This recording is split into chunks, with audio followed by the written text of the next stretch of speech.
Всем привет! Хочу рассказать немного о нашем велопутешествии по Турции.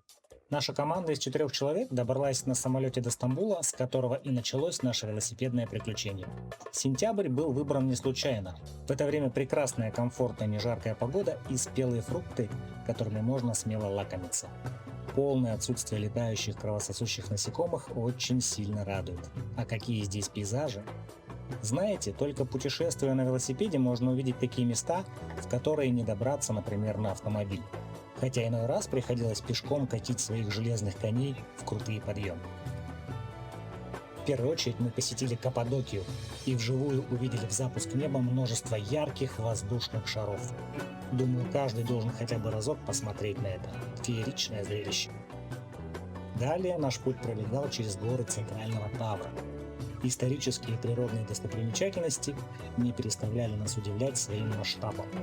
Огромные пещерные подземные города, старые крепости, церкви, каньоны – все это восхищает. Мы окунулись в культуру Турции, пообщались с прекрасными людьми, попробовали национальную кухню. Самостоятельно решали возникшие технические проблемы и вообще ехали на полном автономии. Готовили на костре, ночевали в палатках. Да, часто днем стояла сильная жара, а в такие моменты ехать тяжело и сильно возрастает расход питьевой воды. Но мы тщательно готовились к этому многодневному походу. Изучали карты, маршруты и отчеты других велопутешествий. На маршруте было множество горных перевалов, в общем-то ради которых мы и отправились в это путешествие.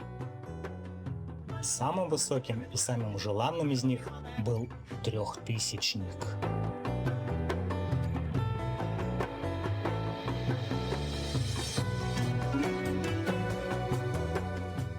Миссия выполнена, друзья мои. Мы находимся на перевале высотой 3 с лишним тысячи метров. 3116, если не ошибаюсь. Здесь нам удалось потрогать облака руками настолько высоко, что они так и тянутся к нам в руки сами.